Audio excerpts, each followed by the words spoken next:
All right, we're going to get started here. Uh, First of all, thank you everybody for joining us this afternoon.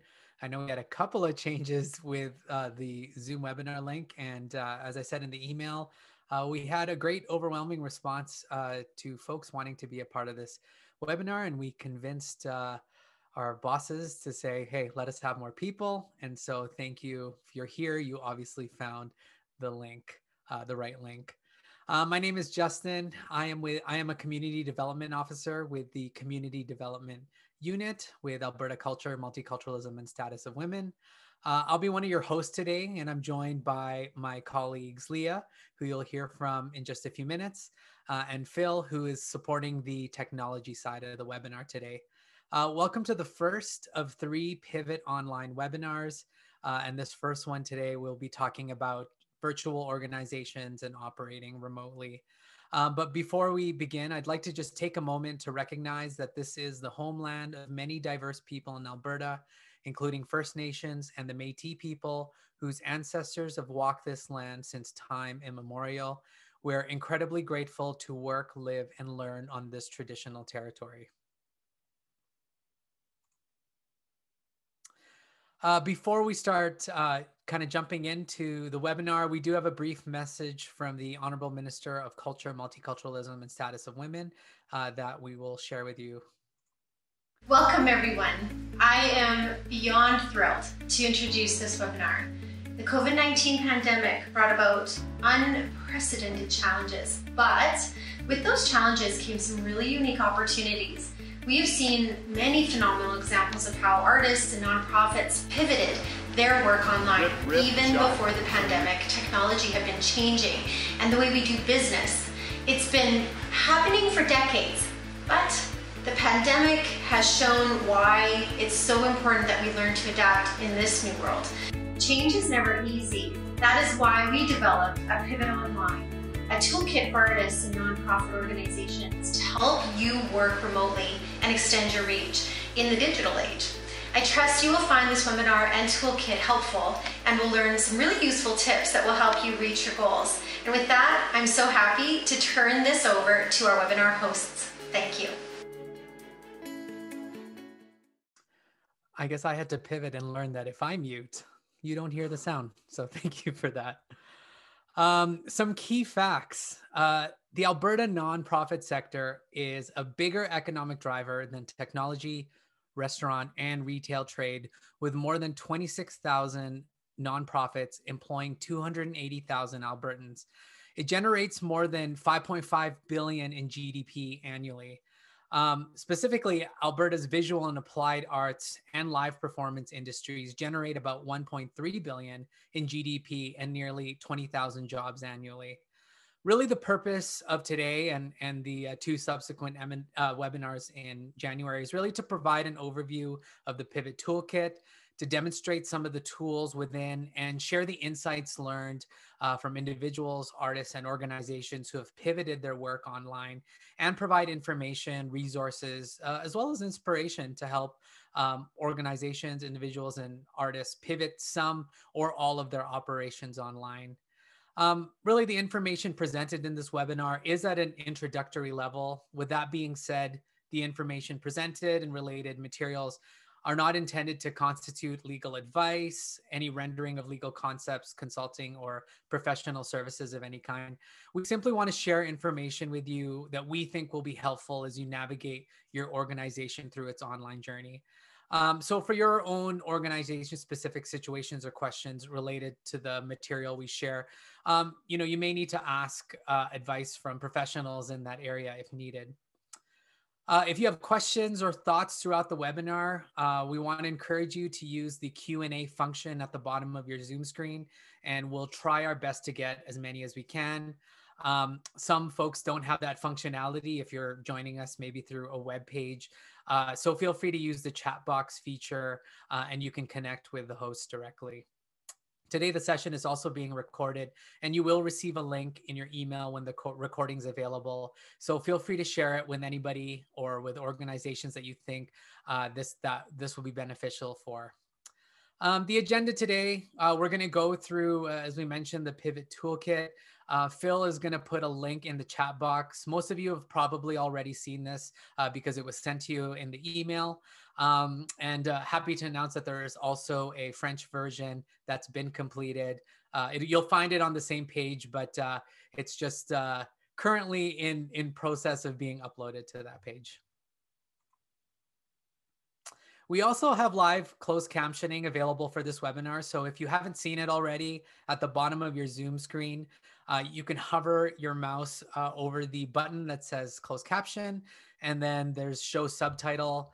And you can also change the appearance of the subtitles if you want it larger and smaller there. So if you've been on Zoom for a while and use this functioning, you'll know where it is. Before we move on to the toolkit information, we wanted to ask the following question, and you're going to have a poll that Phil is just going to pull up here. And the question is going to be, how have you pivoted online during this pandemic period? And you have a number of options there as well. Most folks have been shifting to online work since I think it's been almost 9 months already. And some of you have done that. Some of you are maybe exploring it. Maybe you have a hybrid of, doing some sort of connection in person if you can, and online stuff. So we just want to get a sense there of where have you pivoted during this online period. About 10 seconds there, and then I'll ask Phil to close the poll.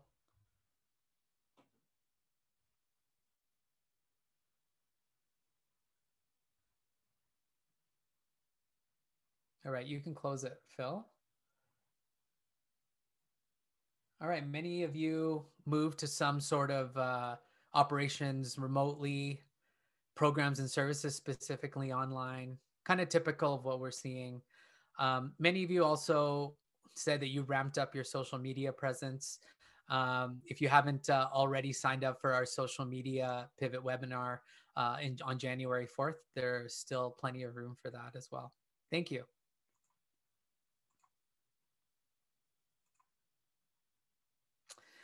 In this next section, we're going to give a brief overview of that document, the Pivot Online Toolkit, where we had the link there in the chat.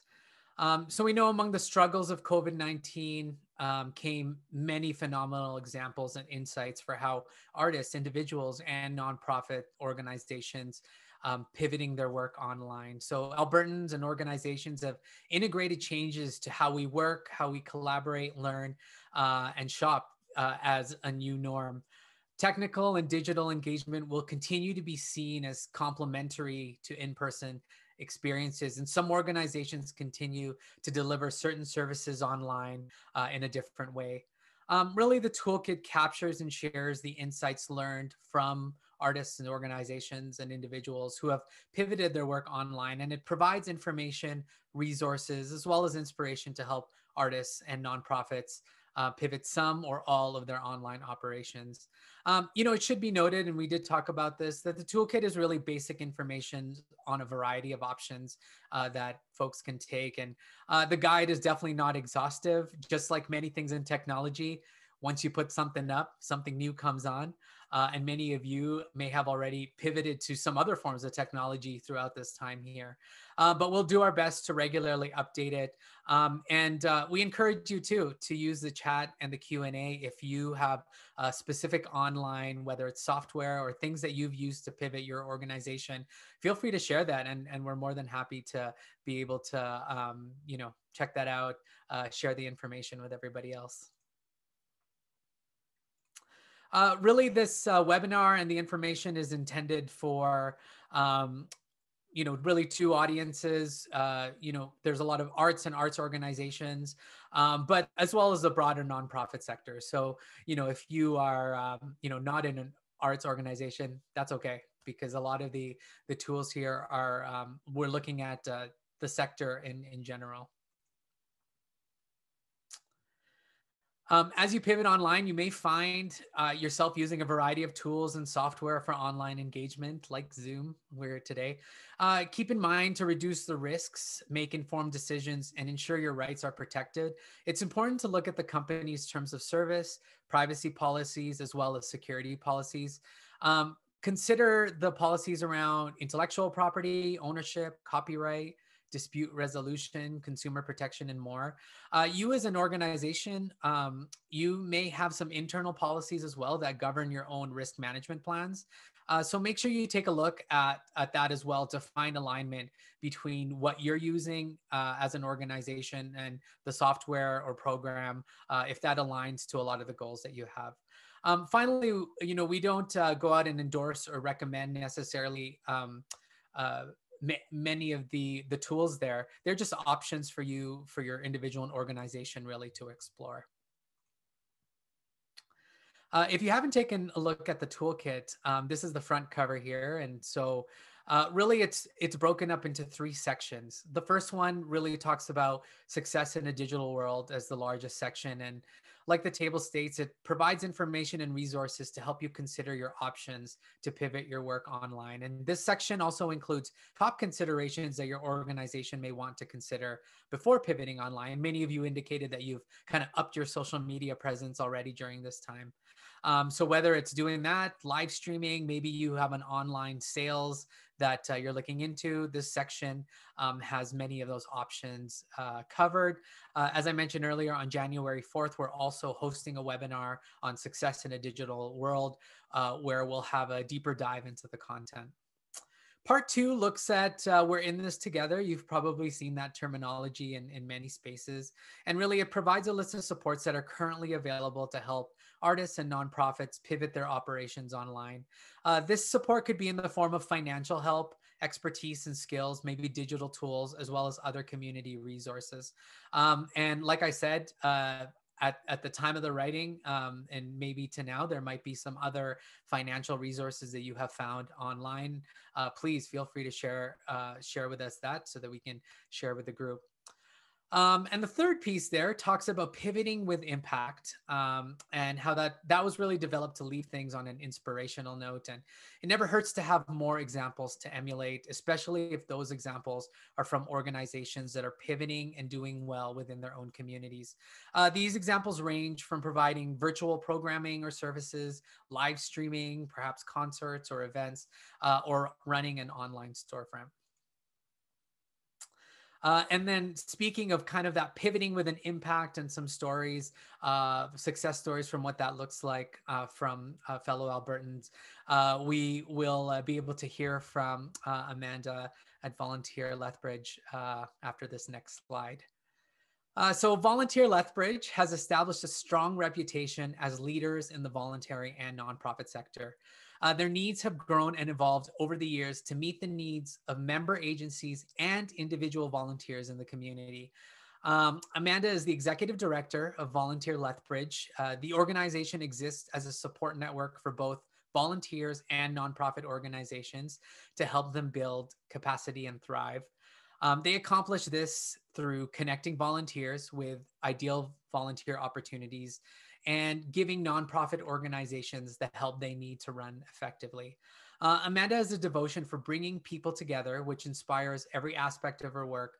And her wish is for everyone who connects with Volunteer Lethbridge to have the greatest experience possible. During the pandemic, Amanda and Volunteer Lethbridge have worked with Help Seeker, which is a social enterprise, as well as the City of Lethbridge to launch online COVID resources and supports, showcasing the power of collaboration, civil society, and social enterprise. For the majority of her career, Amanda has worked in the nonprofit sector, including Nika Yuko Japanese Garden, Community Futures, and Big Brothers Big Sisters. Amanda holds a Master of Arts from the University of Guelph in leadership, as well as a business management degree from the University of Lethbridge. She's also currently an instructor in the nonprofit management program at Mount Royal University. Amanda is passionate about diversity and inclusion, social justice, and community well-being. She also has 4 children and a big happy dog. I don't know if the dog will make a cameo today, maybe. We are excited to have Amanda with us today to share her knowledge and expertise. So without further ado, I'll have Amanda jump into the call with me. Is your dog safe and secure? I've seen many dogs on. The whole household has been warned under threat of death to leave me alone for the next hour, so hopefully not. Good. Well, I'm glad we can have you here to talk about, being able to kind of pivot online during this time. I know we did a brief introduction into what your organization does, Volunteer Lethbridge. Did I miss anything in what your organization does? I wrote it, so it's perfect. There we go. So definitely, the things happening right now has affected everybody from an organization, like individually for sure. But from an organizational standpoint, how has it affected your ability to run some of the day-to-day operations? Well, I think first of all, I'm very new to this role. So I started April 13th. So onboarding during a pandemic when I was the only one, alone in the entire building and trying to learn things on my own and find passwords and all that kind of stuff was quite interesting. But I also have a number of new staff members who have started as we are working from home, and it's difficult onboarding people, and not only with what they need to do to get up and running, but to the culture and how you work together. So there's definitely been some challenges around that, but being affected on the plus side, I would say that the organization, in my opinion, has become a lot more nimble, creative, and accepting of change, which is always nice as a new ED coming in as well, that you're not the bad guy when you say things have to change. We were forced to this time. But I've seen a change in everyone and their willingness to try new things. Right. Yeah. And so I know you mentioned new staff as well. I'm assuming with a volunteer organization, a lot of the day-to-day means like seeing people in their offices and stuff like that. How are you able to kind of communicate amongst kind of physical distances and such? Yeah, that's a great question. The first thing I did when I came to Volunteer Lethbridge was, take a look at the technology that we had, and I don't mean this disrespectfully, but technology was probably a pretty loose word. So we were, downloading, backing up to what we were calling a server, but was really just an extra computer in the furnace room, and then downloading from that onto a hard drive, which was then put in a filing cabinet and locked for the night, and that just wasn't going to work anymore. So the first thing I did when I came in was I just knew that wasn't going to work anymore. So I sent out this blanket statement on LinkedIn just saying, help. Our organization needs somebody to help us become more virtual. And of course, I got about 30, 40 responses, something like that, for, technological recommendations. And so I just chose a couple that were for more of my, closer contacts and trusted resources, and invited them in to, socially distance, but, take a look at what we were doing. And they decided or recommended, both of them independently, that we would continue using what we were, because we were already sort of using the Google Suite or the Google Workspace for email and calendar. So they said, let's just, make everything Google. And so that's been kind of like the basis of how everything has sort of unfolded for us over the last little while. And I was just so grateful to have somebody to, two independent, I guess, service providers tell me the same thing. And I just had to sort of take a leap of faith, because this is not my forte. This is not what I was hired to do, but we've all been thrust into that position of doing things that we weren't necessarily hired to do. So to answer your question about, I'm sorry it's such a long-winded answer, but to answer your question about, you do miss those opportunities to just like poke your head into someone's office and say, hey, what about this? And how you doing today? And, how's your dog? Or, all those sorts of things. So we started using Google Chat, again, because it was connected to the suite. And that's what we use for our day-to-day, conversations. We have a number of different rooms that we use. So one's for general, so organizational business that has, could touch everybody. And then one for inspiration, if we want to just lift each other up. And one for social media where we put ideas for, social media posts in and that, and it has really become our tool. And it has a private messaging function as well, so that I can just, speak privately to one staff member, which is the equivalent of, sticking my head around the corner and saying, hey, what's up with this? And it's working really well, but it wasn't without its faults or not faults, but confusion, because we're like, what are we using for email? What are we using? Like, what do we email and what do we put in the chat? And what do we do with some of our other tools? So that was one thing that I really had to learn, is being like just tremendously clear about what each tool was for. Otherwise, we did live in about a month of a bit of confusion. Right. Yeah. Yeah. So with the, that's a lot, like your internal process. How did you kind of shift your remote operations to like external, working with kind of public and volunteers and those kind of things? Right. We did a number of things, I think, and I have lots to say about the internal process, because I couldn't, believe the depth of things that needed to change in order to make us more efficient. But one thing we did is we, when we're talking about serving our public, we collaborated with Volunteer Calgary. They have an online platform for the purposes of matching volunteers to appropriate positions, which is one of our major mandates. And they have a beautiful platform that is being used by a number of different communities across the province. It was actually, it was supported by Premier Kenney when, the pandemic first, erupted, and he directed people that wanted to help to that platform. And so we thought, we've got to work less in a silo and more with, kind of get on the boat of what other people are doing. And so that's one thing we did. So we are now hooked into a provincial network of volunteer opportunities, and it just gives us, it's a lot more smoother, gives us better data on the back end, and again, just expands our reach. We may be a bit of a horse of a different color in terms of online programming in that, because well, two things, I suppose. As you mentioned in the introduction, one of our major jobs, if you will, is to support nonprofit organizations with their volunteer positions. Well, as you can imagine, the number of volunteer opportunities really plummeted during most of the pandemic. There was a bit of an uptick at the beginning when we all wanted to put our hands in and help. But I'm finding that the capacity for many nonprofit organizations is not there right now to continue their volunteer management programs as usual. So what that did was give us the time to focus on our internal processes and procedures, so that we can hit the ground running in other ways in 2021.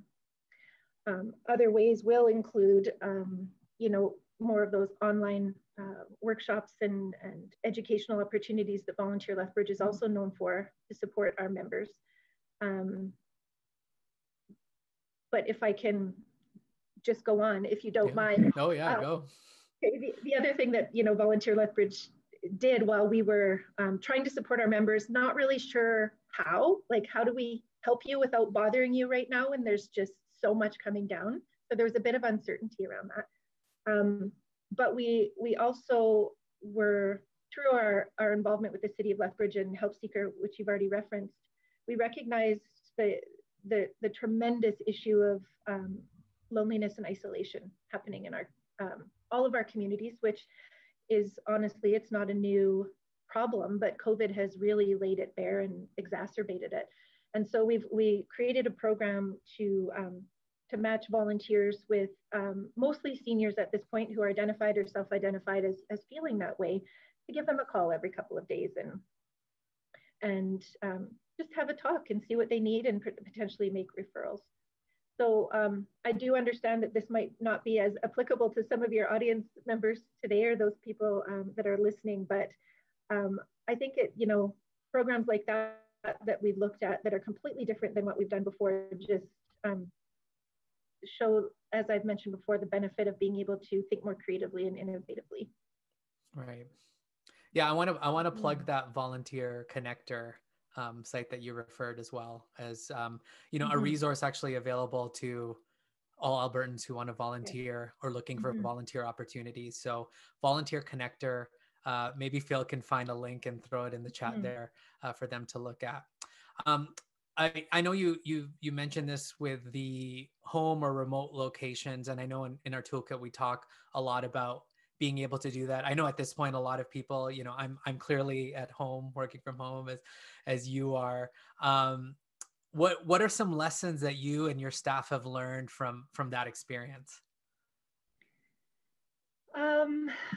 Lessons we've learned. I think socially and culturally, as I've already mentioned, just the importance of keeping connected with each other and just over communicating, I think is what I learned, and just checking my assumptions that that people let me backtrack a second. Over communicating in the sense of how are you, how's your day? My number one mantra has become, how do I help you today? And I try to check in with everybody every day to say, how do I help you? How are you doing? And there's been times when, you know, lots of times the answer will be nothing, I'm great. Other times, you know, I'll be given a way to help. And there'll be times too where someone says, you know, I'm having a really low mental health day today. You know, like, I think I just need to lay down for a couple of hours. And it's like, please take care of you. And so that sort of human piece of it has been, it just takes more effort when you're not together. But then I think too, what I want to say about learnings and working from home is that we introduced a number of new tools.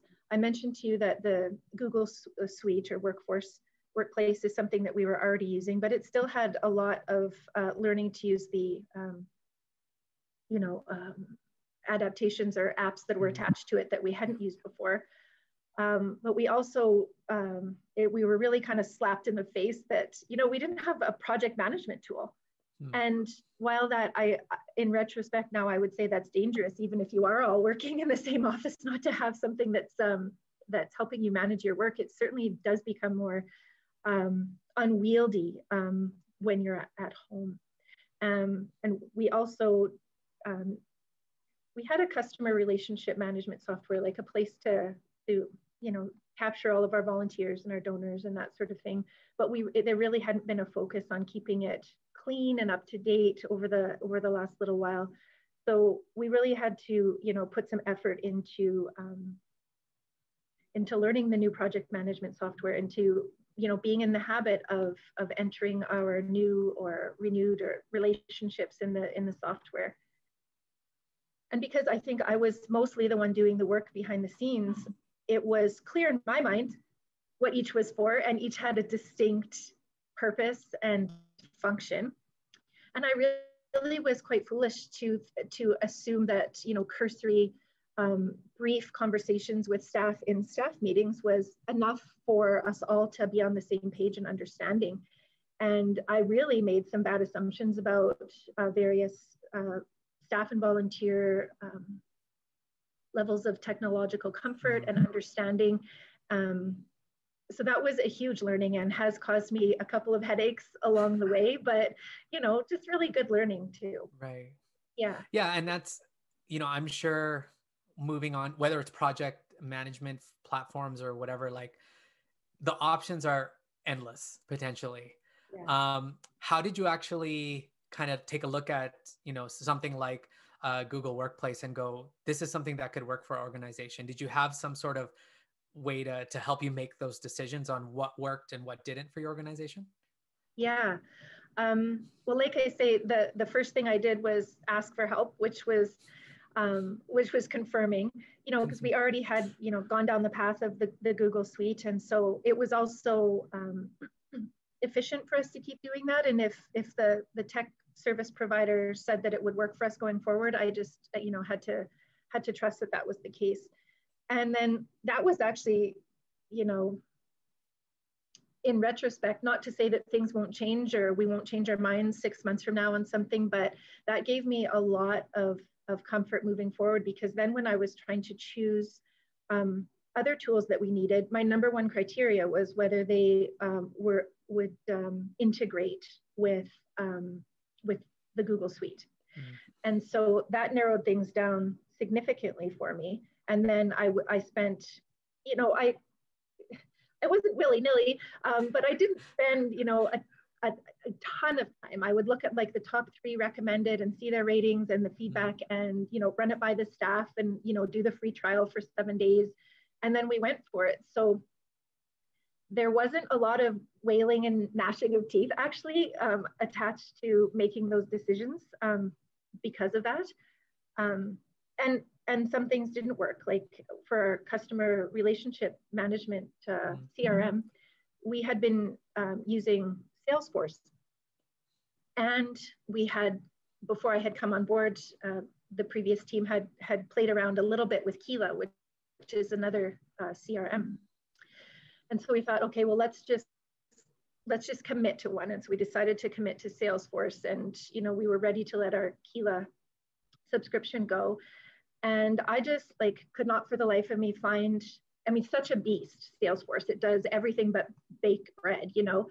And so I couldn't find anyone with the knowledge that would come and help us with it and guide us through it.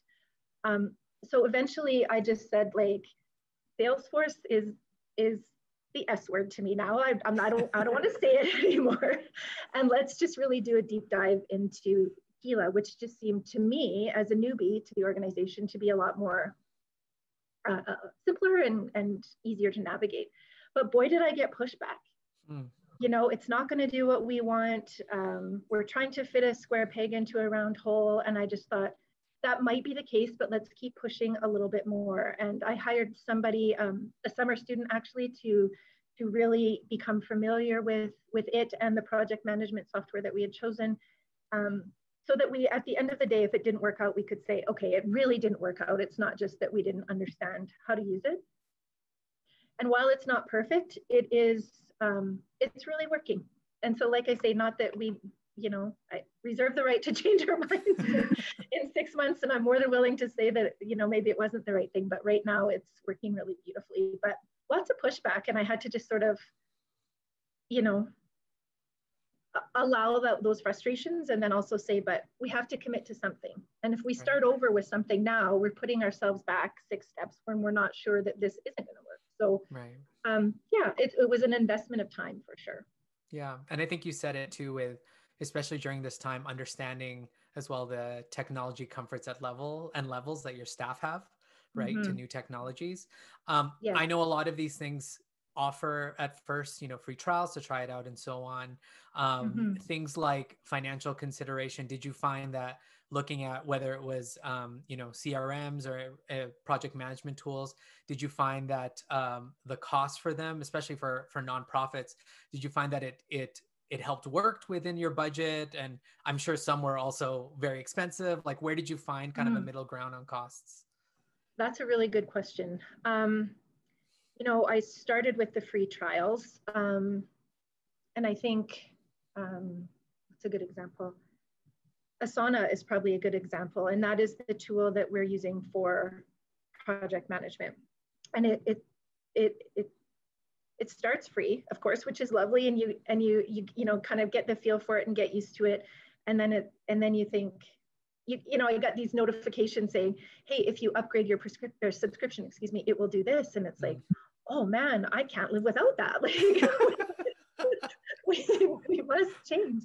And so we would do the trial on the, you know, upgraded package. And then it turned out that, like, I really did feel that it was worth the investment. So to be very honest with you, it has, it really blew my tech budget out of the water in 2021. And our prediction for, 2020, and our prediction for 2021 now is like quadruple what we have historically spent on technology. But thank goodness, you know, it did end up, we were able to shift and make it work for the bottom line. And the board was supportive of making the investment because from our way of thinking, you know, we can't go backwards on this now. We're not gonna, we can't unring the bell of not investing in the possibility of working from home from time to time, whether it be for hopefully not another pandemic, but for family needs or keeping organized and communicating, having better tools to communicate with our audiences. How do you go back? Right. So, so no, I really blew the wad comparatively to what we expected. But I think, you know, I don't want to be dismissive of budgets that can't find that balance, and I appreciate that, and I don't mean to make light of it. We did make sacrifices in other areas though, so that we could continue to move down the path.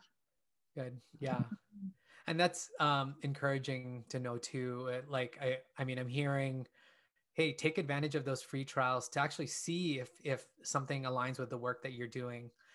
You might get messages on how do I convince my board this is a good idea. So, you know, you're going to be warned now. You might get those messages. Right. I know Leah's going to talk about some of these programs that you've and software that you've talked about here.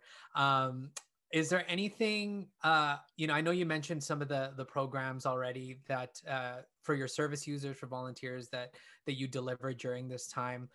Was there anything virtually that you delivered that you wanted to kind of like highlight? Maybe a program or two that you've done? Honestly, a virtual program, no. We stayed purposefully out of that space for this year, because so many organizations like yours stepped up and, you know, were able to move quickly and nimbly, and so we didn't want to duplicate that. So really what we did was take the time to get our internal processes in place so that we can move smartly there in 2021. So you know, the change in programming that we did actually wasn't virtual. All the virtual and tech stuff we did was to make us solid. And the things that we tried were meant to, like I mentioned, the Keep in Touch program for seniors. We're stepping into the screening world for our members, so that not only then would we potentially do recruitment, but also do the screening. So by the time they end up at one's organization, they're ready to go. So we tried to look at what our members were saying were their pressure points and deliver on those. So, but watch out, 2020. We're coming. Yeah, there we go. Awesome. Is there any, I know you've been sharing a lot of kind of advice, the challenges and the kind of, you know, the highs and lows, I guess, of navigating the space. Is there any advice that you'd give for organizations looking to transition into this space a little further? Well, I think I would say a couple of things, and I think you touched on it, Justin, when you said, like, sometimes you just have to try and be willing for it not to work out. And I am so fortunate that my board is accepting of trying new things and willing to let me, and then therefore the staff, fail and try again. So we do have that fantastic culture that allows for that. So, I mean, that gives us the courage, I think, to be like, well, I think, you know, we've done our due diligence and research. We're not going to kill ourselves over it. Either it's going to work or it doesn't, and let's give it a whirl. Right. But then I'm also able to, because I have that beauty, I guess, from my board, I'm able to then pass that on to the staff, and we have the same culture internally. So just don't be afraid to try something and have it not work out, I suppose. And I think the other thing I would say in answer to your question is related to the point you just made a few minutes ago about how do you convince your board that the investment is worth it. And I would say that it has to come from an efficiency standpoint. And I actually really couldn't tell you how we would have managed well without the tools that we put in place. And I did mention that I had some pushback from the team in terms of trying some of these new things. And just this week at a staff meeting on Monday, I had 2 staff members say, oh my gosh, I was in this meeting and we are the only ones doing this. And I just felt so proud of our organization for, you know, for being in this space and mindset. And I just felt like my heart was swelling, because I thought, oh my gosh, it was worth it. And you see it, and I see it, and I feel it. And But yeah, if you're not a heart person, come at it from an efficiency perspective. Yeah. That's good. Yeah. I know you're gonna hang out with us because you know I know we're gonna have a Q&A later. But thank you so much for sharing that. I know a lot of organization will find kind of that journey helpful and maybe confirming to them too of some of the challenges that they've had. So yeah, thank you so much. Oh, my pleasure. Yeah. So Amanda's going to stick around. If you have any questions for her, please use the Q&A function or the chat function. And I'm going to shift it over to Leah to talk about some of these specific tools. Great. Thanks, Justin. And thank you, Amanda, for that awesome, overview of your journey. I think it helps people feel a little less nervous about embarking on their own journey, which is wonderful. Justin, if you want to go ahead and kind of advance us to the next slide, we're going to feature a couple of the toolkits, some of the platforms identified in the toolkit. We're not going to do a deep dive. Really, my recommendation would be go straight to the source if you want to get that level of information. But what I would like to do is just kind of talk a little bit about what it's like to kind of operate remotely and some of those things, we need to consider as we move into that space. So, operating an organization remotely involves several considerations, including how do you manage your workforce? How do you run a simple team meeting that, it used to be you gathered in a room and now you have to figure out how to do all this online? How do you connect with either your audience as an artist or your clients? How do you deliver programs and services? And how do you manage all of that when you can't actually be in the same room with an individual? It also includes, how do you generate revenue while limiting your overhead expenses, among many other considerations. I mean, there's all of this. And you still have to figure out how to manage this work-life balance when your work and your life is all in the same space now. A critical piece to your organization's success will be the tools that you use that allow your workforce to stay connected and work together. Online collaboration tools allow individuals to interact with each other in real time, to share information and work on a common project. And this is all going to be done by a web-based system. There are multitudes of online collaboration tools designed to assist with project management, information sharing and communicating, brainstorming, collaborating, and so many more. I mean, you could get lost in the search engines trying to find all the different tools that are available. While some of these tools are free, most do have a cost. So when you're choosing a collaboration tool, you really need to ensure you review their terms of service, their privacy and security policies, so that you understand how your information is stored, accessed, and protected. And as Justin had mentioned, it's also about how does it align with your own internal policies around risk management, information security, and all those pieces. So what are their policies? What are yours? And do they mesh well together? So in this next session, we're going to talk a little bit about Google Workspace. I want to speak to a little bit more. And then we're also going to talk about the project management software. And we'll probably tag on to Amanda again a couple times to help dig into a little bit more why she chose some of the things she chose or what were some specific learnings she had around each of these. So Google Workspace, and just as Justin mentioned, we published this toolkit in June, and in that time, they've actually changed the name of G Suite to Google Workspace. So if I use one name or the other, please forgive me. I'm used to the old name.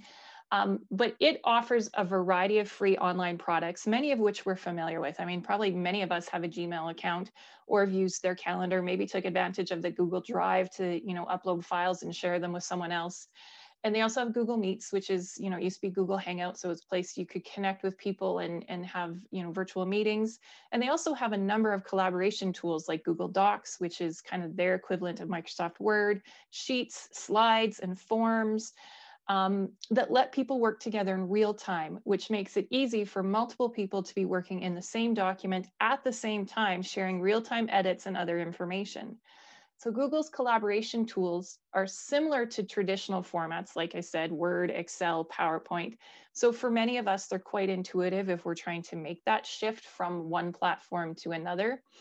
But with this new Google Workspace, they're now providing a new user experience that brings together many of these different tools that I've mentioned into a single integrated hub. And as Amanda kind of alluded to, there's a bit of that learning curve on figuring out how to use all the new features within this hub. So you can create and collaborate in a more coordinated manner. For example, you can see people in a meeting while you're collaborating together on a Google Doc. So you've got the Google Doc open, you guys are typing a letter or writing a report, and you need to connect with your colleagues to get their piece of the information. So you hit Google Meets and you invite them in. And now you have a screen in screen where, similar to what we're doing now, you see the presentation, you see the people, and you're having a great conversation that you can actively work together like you're in the same room with it, you know, projected up on the wall. So it's got some really neat integrated features that allow you to do more in a collaborative format. So I'm going to reach out to Amanda again. And just maybe, you know, you had already mentioned that you were using a couple of these tools, the Gmail, the calendar, but how are you finding that transition to this more integrated piece of, you know, taking advantage of all the other little bits and pieces that Google now offers as part of the Google Workspace? Oh, I love it. I have to be honest though, when I first came to Volunteer Lethbridge and I realized they were using Gmail, I was not really thrilled. I actually found it a teensy bit messy and kind of cluttered, and I was used to using Outlook, and so I railed against it for a little bit. And then, as I mentioned, got the advice to get on board from the tech company. But now that I'm using it and I see the integration, like if you can picture what your Gmail looks like, and you have those, you know, 9 dots at the top of the screen, and you press on that, and all of these apps come up that you have here, Leah, but anything else that you've chosen to integrate into Google Workspace will also come up. So right from this page, my project management software comes up. We have like an online password keeper now, so that will come up. So it's all in one space. So yes, I'm a huge fan. It's that one-stop shop instead of jumping between platform and platform, and where did I put this and where did I save that, and I'm in the Google, or I'm in the Word doc and someone else needs to get into it, but it's locked for editing. And so it eliminates all that, does it not? And creates that really cohesive, collaborative way of connecting and working together. Absolutely agreed. Oh, wonderful. So, you know, it sounds like Google Workspace has a lot of amazing features. And like we mentioned before, it is really organization to organization. You're going to have to think about, will this meet our needs? So I don't want to do much more of a deeper dive. If you do a quick Google search of Google Workspace, you'll find all sorts of blog posts and information about the changes they made, because they made a number of these changes kind of over the summer. I think they changed from G Suite to Workspace in June or July to kind of accommodate the needs that were evolving with all this, you know, remote workplace. So I do suggest, if organizations are interested, that this is where you go and often do your own kind of deep dive on your research. So I'm going to shift gears now and go away from kind of that collaborative workspace and talk a little bit more about the project management software. And if you've done any searching, or, you know, you've been seeing the ads, I mean, I can't tell you how many times I've seen ads for Monday.com or Jira pop up. You'll know that there are several options for project management software: Monday.com, Jira, Forecast, ClickUp, and Asana. There's no shortage of them. And they're really meant to be tools that help you manage your workflow, your project work across, you know, the province, across the city, across the world, depending on how you're structured as an organization. The really tricky part is figuring out which one will work for you. And as a baseline, these pieces of software will allow you to track the various projects that you're working on. However, as Amanda had mentioned, then there's the add-ons. You know, what are those specific pieces that you need this tool to do that supports your work, which is different than how I work or how anyone else works? And that's where you really have to dig in and start looking. What are those specific pieces? Maybe you need to be able to track billable hours, or maybe you need to automate many of the tasks or some of the tasks and processes that you have within your organizations. These are just some of the things that might sway you from one to the other and help you pick. As Amanda mentioned, for her, it was important that it integrate to the existing package. She didn't want to have so many separate, you know, distinct pieces. They had to work together and flow together. But whatever the case may be, it's important to take stock of your own daily operations and pick the software that will work for you, your staff, maybe your volunteers and your organizations. And as an artist, it's the same thing. What is it, the tool that you need to support the work that you do? And how do you then go out and find that tool? Within the toolkit, you'll find a small number of different online collaboration tools from the many that are available. There are many others. I mean, the toolkit would have been triple the size had we added all of the possible ones in there, but we just kind of highlighted a few. The other collaboration tools, they're worth your attention just because they may help you see what the features are and help you determine what is the best use for your organization. So like I said, it's really important that you have a really good sense of what you need right now for your organization, as well as what you're kind of hoping to grow into. You know, some companies create these pieces of software and some of them actually offer nonprofit discounts. I know one of the ones that we're using internally for our work is called Mural, and they do offer a really amazing nonprofit account package that you can get for free if you limit its size. So don't be afraid to do a little bit of digging around that nonprofit piece. You might be able to find discounts that you didn't realize were there. And they might be a major factor for you and your board, you know, the discounted rate, the free version, whatever that might be. So with that, I'm going to kind of pop back with Amanda and dig into a little bit more what Asana does for you and why you kind of chose that one, apart from just that integration piece. What else is it doing for you that makes it such a valuable tool? Asana allows me to see what any of my team members are striving towards in a given week or a given time period, have accomplished, and what they might need help with.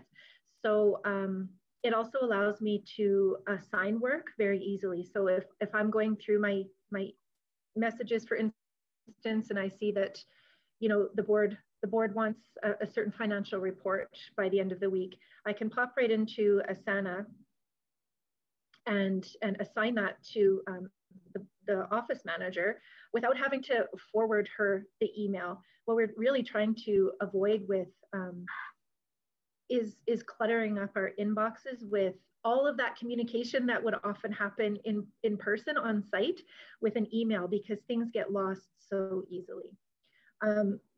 So that's the primary thing that I'm using it for. Sorry, my kids are just home from school. But the other thing is you can set goals. So if any of the listeners or viewers on today are familiar with the old sort of Gantt chart in terms of project management, it allows you to set goals and work towards them and assign various pieces of that work to various team members and see what your progress is. See if one particular item is holding you back and why, and whether that needs to shift the project timeframe. So I want to just return for a second before I forget with Asana and the integration with Google, because something I learned as I've gone through is when I downloaded I'm not a tech person, as I've mentioned, but the plugins for Asana to my web browser. So now when I open up a website, I get those three little dots there that are there for Asana show up beside the browser for, whatever website I'm on. And if I'm on a website and I think, man, I don't want to lose this, and I'm sure that we're all like that, right? We get inspiration from something and then the kids come on and close your laptop or something and you're like, no, right? Because it just avoids that, because you can click on that thing on those three little dots and it will add it straight to Asana as a to-do. And I've created a separate group, I guess, in Asana, or I can't think of the right word, but called inspiration. And so if there's something in there that it's not an immediate thing to do, but I sure don't want to lose it, I'll just click on those three dots and it'll put it right into Asana for me. The other thing with my email that it does is I can create a task straight from my email. So I don't have to go out and I mentioned doing this as an example a minute ago, but I don't have to do that. So if I'm looking at that email from the board asking for something, on the right-hand side of my screen, those three little dots show up and I press on it and it says, do you want to create a task? And I create the task, I assign it to somebody, I give it a due date, and it also will say, do you want to attach the email to give perspective to remind yourself later, give perspective to the team member you're assigning to. So there's so many ways that that one tool has streamlined my day significantly. And the heartwarming moment I said earlier that I had with a staff member this week, she said, you know, I don't remember what I did before this. She said, I had my notebook and, you know, I would doodle and write notes in my notebook. And then I'd think, okay, where was that? And it's 30 pages ago and I can't find it. And where's my good idea? And she said, she'll just go into Asana and put something in there that she thinks like, oh, I want to get to that. Or even if it's not already captured somewhere as inspiration. And each of us can make it public to the group or keep it private. So if there may be some things that a team member thinks, I'd really like to talk to Amanda about that, but I'm not quite ready yet, then put it right in and keep it private until you're ready for it not to be. So it has allowed for streamlining, for functionality, for keeping a finger on the pulse of what each other are doing. It's been really wonderful. And I don't think Asana, I don't want you to think I'm an Asana salesperson. I don't think Asana is unique in that. I think there are a number of those tools that have those plugins for the browser and for your email, but certainly I would certainly recommend looking for a tool that will do that for you. Well, that's a great piece of advice in terms of just the add-ons that you don't realize, you know, just that simple plugin to be able to add that to your web browser. I mean, I have so many pages bookmarked that I think I'm going to go back to that I don't ever get there, right? Whereas if I could create a task for myself or put it in that, you know, to be able to do that and organize it in a way that you can find it and follow up or assign it. I mean, that sounds like such a easy way to transition into this remote workforce. You're still connecting and sharing and, you know, giving that work without multiple emails, because I'm sure all of us on this call have seen our emails quadruple with this remote working and trying to figure out how to communicate. So to know that there's workarounds that are really positive and effective is great to hear for sure. And so that's really wonderful to hear kind of that piece. I have a couple more slides I just want to cover, and then I think we're going to go to the Q&A. And I do see that there is a couple in there, at least one in there right now that you might be able to take a look at. So if you want to take a look at that while I do the next few slides, then in the open Q&A, we'll see if we can respond to that one. So we're going to kind of move off from the specific tools that we're highlighting, and we're going to talk a little bit about cybersecurity considerations. And the first caveat here is I am by no means a cybersecurity expert, but we've done a little bit of research, and we do recognize that those smaller to medium-sized nonprofits do tend to be targeted by data breaches and phishing attempts because they often don't have the resources, either financial or human, to respond when an attack occurs. And in many instances, they are forced to succumb to the demands of the attackers. Organizations that have policies around confidentiality, does your confidentiality policy take into account online information storage and operations? If not, what do you need to do to beef up that policy to feel and to ensure you're comfortable with your online data storage?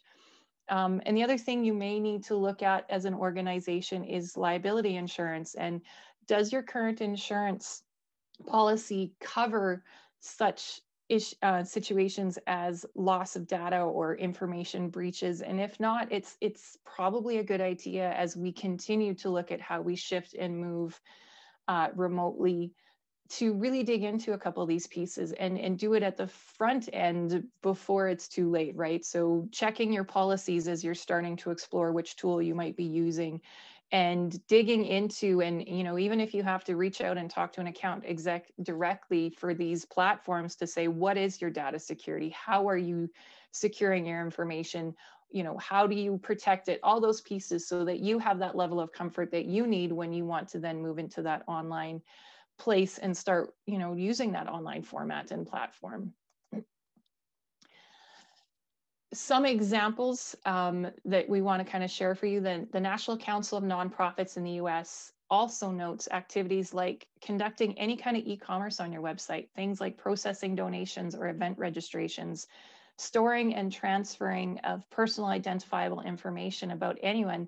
And this could be stuff like birthdays, addresses, social insurance numbers, but it could also be as simple as collecting their preferences on and habits of donors or patrons or subscribers, like the kind of emails they want to receive. any of that information is information that you are storing and collecting online. So how are you protecting it, and what are the policies you have, and what protections do the platforms you're using offer to try and ensure you're really looking after this data that you are now housing and, you know, responsible for? So that piece is definitely one that we don't want to negate. It is a big part of figuring out what platforms you want to use and how you want to use them. So just keep that in mind. We do have a little bit of time to do some questions and answers. We will be using the Q&A feature in the Zoom call here. So if you have any questions, please feel free to write them in the chat or use the Q&A button, and we will get to them as quickly as we can. So I'm going to go ahead and open it up. I do see we have one in there right now, and I'm going to read it out for those who are joining us by phone. And it says, in selecting the platform for many nonprofit organizations that work with the vulnerable sectors, the security of personal data needs to be considered. Some social agencies will not allow Google access when working with their clients. So any thoughts, any suggestions, or anything that we're aware of? Amanda, I might put you on the spot on this one in terms of what security conversations did you have or did you look into when you were looking at the platforms that you were using, including the Google Workspace? Mm-hmm. Well, I think that's an excellent point. And I'm glad to have the opportunity to tell you that it isn't perfect. And, you know, we use Google Meets because it conforms, and, you know, I can put it right into my calendar and invite people to meetings. But there are, I would say a lot, but there are a number of organizations that, you know, will reply and say, sorry, I can't attend on Google Meet. And they'll send me a link through Zoom or another platform. So certainly that does happen. It isn't perfect. In terms of due diligence that we did around security, I can tell you that, gosh, it's overwhelming to the level of change that we've had to absorb this year, and the adaptations that we've had to make and continue to have to make is quite exhausting, if I can be so blunt. And so choosing a platform or choosing an app or some sort of technological tool can be stressful enough on its own. So if there are people online right now that are feeling that, I totally feel that as well. And then when you think about doing your due diligence on top of trying to understand like cybersecurity threats and, you know, privacy, and, you know, it becomes a lot. So I can tell you that what Volunteer Lethbridge has done is transfer that risk a bit. So of course we can't, it's not risk avoidance. We're still liable, and we still want to be responsible with information, but we've transferred it in two ways. One is that we hired an HR consulting firm on retainer, and they're called Peninsula. And so what they've done is gone through with us all of our policies and procedures organizationally, including HR. And they are the experts in these areas. And so when there is a change in law or, you know, legislation or something new to consider because of our changing environment, we get flagged on that from that organization, and they help us to make whatever change it is that we need to make. The other thing is that the company that I originally went with for getting us on Google Drive and making us, you know, more virtual, that original contact that I had, I've ended up hiring them and keeping them on retainer. And that's a really, you know, it's probably the wrong word, but for $25 a month, they're doing, they're performing their security checks over and above, I think, you know, what a McAfee or whatever is going to provide you, and advising us if there's any issues that we need to be aware of. So because this isn't my forte, and the board was supportive of investing in this new virtual workspace, I was able to do some transfer of risk in getting some help. Thanks, Amanda. We do have another question here, and please, if you're not comfortable or not able to answer it, that's no problem. It's related to the Canadian anti-spam legislation. And just the question is, I'd like to know about the Canadian anti-spam legislation in relation to digital communication in our present kind of pandemic context. Have you run into having to kind of look into that with any of the work that you're doing, or is that not something that you've had to deal with yet? I haven't. I'm sorry, I can't be of help with that. And so unfortunately, I don't know if we have an answer that's going to be able to effective for you or helpful. And the best bet I would say is probably go directly to the source. When in doubt, reach out to the caretakers of that legislation or the owners of that legislation, and hopefully they can help you out or give you that clarity that you need. And that's with any legislation. If you've got questions around how it applies, always go to the source. If you can't reach the source, then find someone with that legal expertise that can support you in answering that specific question. Oh, there's another question here. Can Amanda tell us again who you decided to go with? Did you choose to go with Keela for your CRM? Is that who you're using right now? Okay, yes, so you are using Keela. Yeah. So in response to that question, they are using Keela right now, and it seems to be working well. You've managed to kind of make it fit for what you need.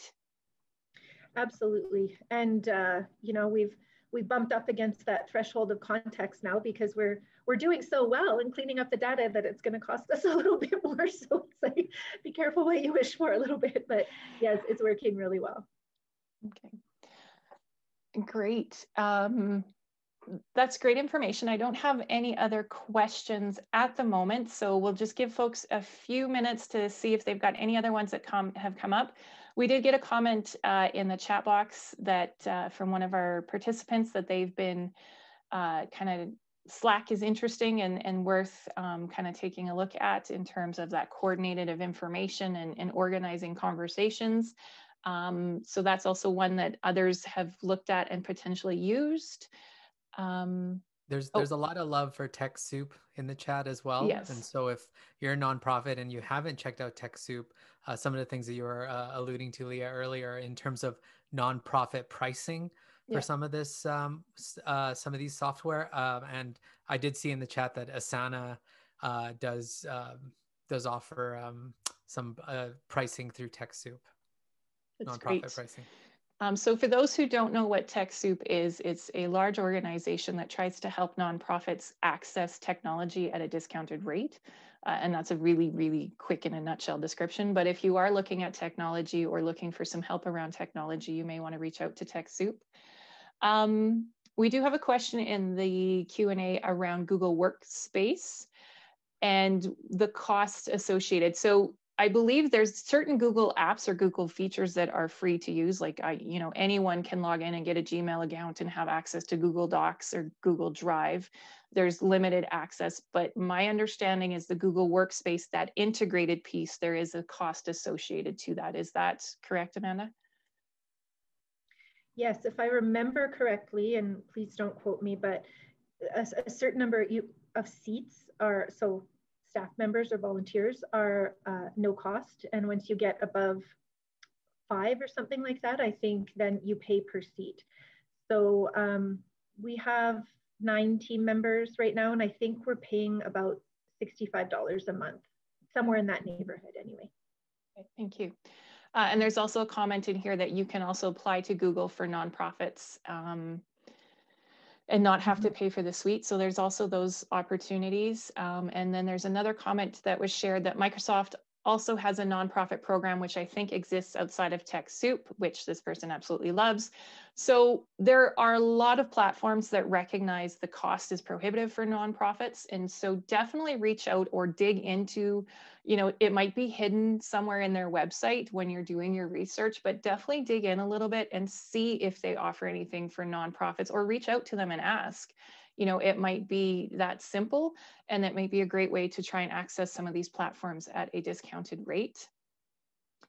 Leah, may I say something about Slack? Just quickly? Sure.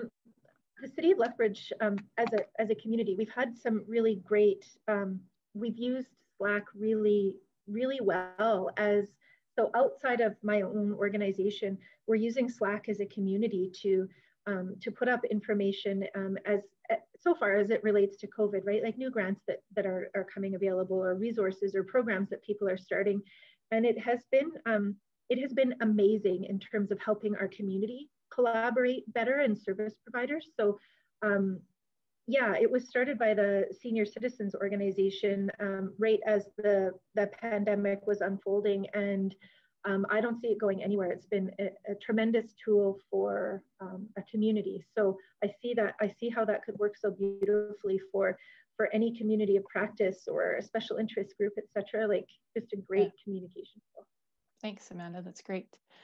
We do have another question in here asking, what would you recommend for online real-time whiteboard collaborating tools for brainstorming? I can speak a little bit to what our own unit has done around that, as well as some of the other ones I'm aware of. So if you're looking for a really basic, really simple, free whiteboard tool, Google Jamboard. It's literally a whiteboard that you can post stickies on. Or they look like little Post-it notes, and then you can type into them. So that one's a really simple one, really fairly intuitive in terms of learning it, and it is free. So there's that option. If you're looking for something that has a few more features and a little more comprehensive, then you would be looking at tools like Mural, which is the one that we've opted to use in our unit, which allows us to not only do some online collaborating on a whiteboard collectively internally, but we also use it a lot with external groups that we work with. There's another one called Miro, M-I-R-O, not to be mistaken with Mural. It also offers that online kind of brainstorming collaboration type whiteboard. I think Miro offers a free version that has limited capacity, like it gives you limited features, limited options. Mural gives you a 30-day free trial, and then if you want to or decide to pursue using it, you can choose to do the paid version. But Mural also has the option for nonprofits to apply for a free Mural account, and the application process, from what I understand, is super simple. So, you know, again, one of those things where if you dig in a little bit, you might find that you can access that tool at a reduced rate or even free. Thanks for capturing those in the chat box. I'm just looking to see if we have anything else. We have a comment. We have tried to get a Google Education account as we want to take our certificate account. I'm not sure if that's more just indicating that there's the option that you can get the Google Education features. I know some schools went to the Google platform to help support their online education endeavors and efforts. So I'll put another call out to the group. We're just about kind of ending the webinar, but if there's any last minute questions, please pop them in to the Q&A or the chat box, and we'll try and get to them. In the meantime, just before we sign off, I do want to extend a great big thank you to Amanda for taking time out of her busy day to join us and to share your experience. I mean, it's one thing for us to talk about what's in the toolkit. It's something else to hear from someone about your journey and what you experienced and the learnings that you've gained. So I do really want to extend a big thank you to you for joining us today, for sharing that, providing, you know, those learnings that you dug into and we're so open and honest about, right? That fear, that nervousness, the changes that you underwent as an entire organization, and even some of those challenges from the human side of it. It's one thing to find the technology, but the human side of technology is always so different, right? How do you help people adapt? How do you help people find that level of comfort? If you're viewing the chat box, Amanda, there's many thank yous popping up, so please take a moment to kind of read through these. Just a quick comment to everyone on the webinar. When we close this out, there will be a quick pop-up that comes up and it'll give you a chance to provide some feedback. We would really love to hear what you thought of today's webinar, any comments you have to share with us so that we can also continue to learn and adapt how we deliver sessions like this with everyone out in the province. So please take a few moments to fill that out. We would greatly appreciate it. I'd like to thank Justin and Phil, my colleagues, for helping us put this on today and right before the Christmas season. So I'm so happy we had so many people out and we were able to offer this. And again, another plug, we have 2 more webinars related to the toolkit coming up in January, one on January 4th, which has kind of got a bit more of a social media lens to it. And then another one on January 6th, which is going to be featuring kind of how to take some of your programs and services and offering those online. So please check back into our Eventbrite. If you haven't already registered, go ahead and register for those. We've actually enhanced our capacity because these were so well received when we initially launched them that we had to open up our capacity to allow more folks to join us. And this recording is, or this is recorded. And so once it's all been rendered and all the back end piece, we will also be posting that and send you a link so you can access it after the fact.